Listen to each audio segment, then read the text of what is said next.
السلام عليكم ورحمة الله وبركاته. الحمد لله الذي كفى وسلام على عباده الذين اصطفى أما بعد. أعوذ بالله من الشيطان الرجيم. بسم الله الرحمن الرحيم. إنا أنزلناه في ليلة القدر وما أدراك ما ليلة القدر. ليلة القدر خير من ألف شهر. تنزل الملائكة والروح فيها بإذن ربهم من كل أمر. سلام هي حتى مطلع الفجر. محترم ناظرین، طالب دعا عبد الرحمن ساجدی سلفی، ناظرین، نویں نشست رمضان المبارک ایسے گزارے میں آپ کا پھر تہہ دل سے خیر مقدم ہے۔ ناظرین، آج کی نشست کا عنوان ہے لیلۃ القدر۔ رمضان المبارک کی خصوصیات میں سے اہم خصوصیت لیلۃ القدر ہے۔ لیلۃ القدر وہ رات ہے جس میں رب العالمین نے قرآن مجید جیسی عظیم کتاب کو نازل کیا۔ لیلۃ القدر وہ رات ہے جس میں فرشتے اور جبریل امین کا نزول ہوتا ہے۔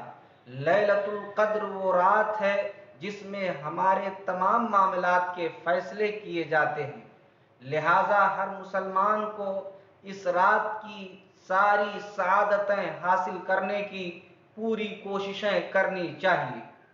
سنن ابن ماجہ حدیث نمبر 1644، حضرت انس بن مالک رضی اللہ تعالی عنہ بیان کرتے ہیں کہ جب رمضان کا مہینہ شروع ہوا تو نبی اکرم صلی اللہ علیہ وسلم نے فرمایا کہ اس میں ایک رات ایسی ہے جو 1000 مہینے سے بہتر ہے۔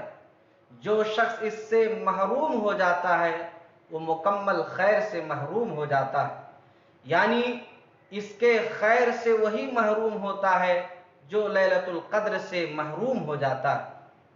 دوسری روایت صحیح بخاری حدیث نمبر 1901، نبی اکرم صلی اللہ علیہ وسلم نے بیان فرمایا، من قام لیلۃ القدر ایمانا واحتسابا غفر له ما تقدم من ذنبه، کہ جس شخص نے حالت ایمان میں حصول ثواب کی نیت سے لیلۃ القدر میں قیام کیا، رب العالمین اس کے سابقہ گناہ معاف فرما دیتے ہیں۔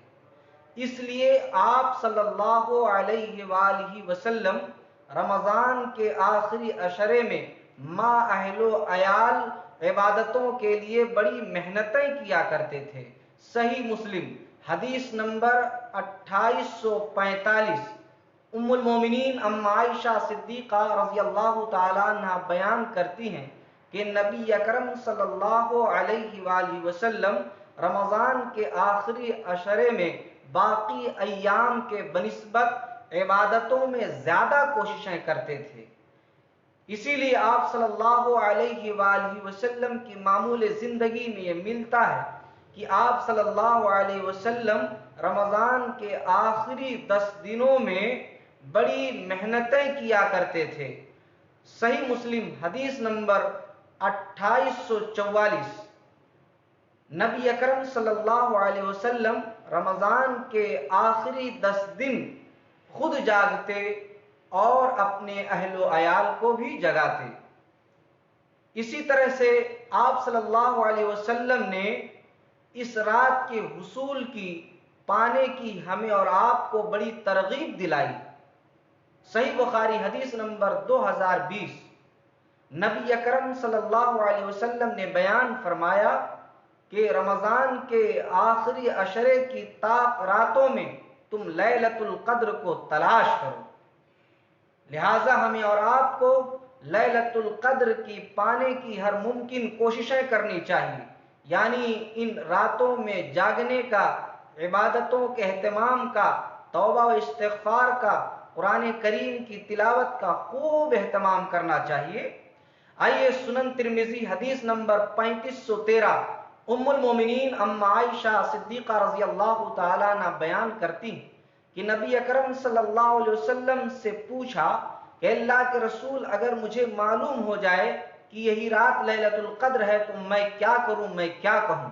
نبی اکرم صلی اللہ علیہ وسلم نے بیان فرمایا تم یہ پڑھو اللہم انکا عفو تحب العفو فاعف عنی. پھر سے سن لیں اللہم انکا عفو تحب العفو فاعف عنی. اس کا ترجمہ، اس کا مفہوم یہ ہے کہ اے اللہ تو بہت زیادہ معاف کرنے والا، اے اللہ تو معافی کو پسند فرماتا ہے، اے اللہ تو مجھے معاف فرما دے. لہٰذا مسلمانوں اس رات میں جاگو، اللہ کی عبادت کرو، توبہ و استغفار کرو اور اس دعا کا اہتمام کرو. رب العالمین ہماری ساری خطاؤں کو یقیناً معاف فرما دے گا. اللہ تبارک و تعالی ہمیں رمضان المبارک کی ساری سعادتیں عطا فرمائے. آمین. تقبل یا رب العالمین. وآخر دعوانا ان الحمد للہ رب العالمین. السلام علیکم ورحمۃ اللہ وبرکاتہ.